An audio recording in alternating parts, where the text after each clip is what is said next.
बिस्मिल्लाहिर्रहमानिर्रहीम। अस्सलाम वालेकुम दोस्तों, आज की जो मेडिसन है उसका नाम है पार्थेनियम मदर टिंचर। ये मलेरिया बुखार की अहम मेडिसन है। बुखार की वजह से सर के अलावा पूरे जिस्म में दर्द हो, इसका सेंटर ऑफ एक्शन देखते हैं। ये जिस्म के मुख्तलिफ गदूदों पर असर करने वाली मेडिसन है। टॉन्सिल्स हों और मेमोरी ग्लैंड पे बहुत ज़्यादा असर है इस मेडिसन का।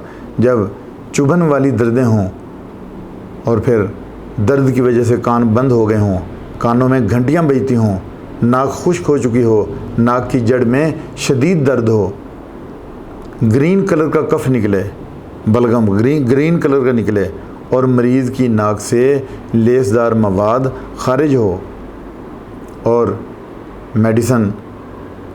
ये मेडिसन चाइना ऑफ के साथ दी जाए तो ज़्यादा इफ़ेक्टिव है।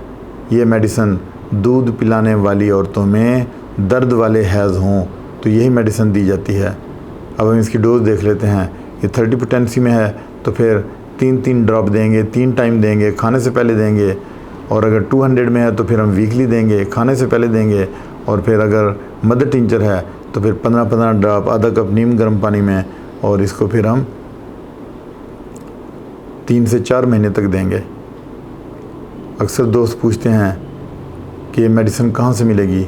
दोस्तों, ये मेडिकल स्टोर से मिलेगी। करीबी मेडिकल स्टोर से आपको बड़ी आसानी से मिल जाती है। और फिर किसी भी कंपनी की ले सकते हैं। लैनिंग कंपनी है, पिकाना कंपनी है, शवाबे है, ब्रूक्स है, बेक्सन है, किसी भी कंपनी के आप ले सकते हैं। इसके साथ इजाज़त चाहता हूँ। अपना ख्याल रखिएगा। अल्लाह हाफ़िज़।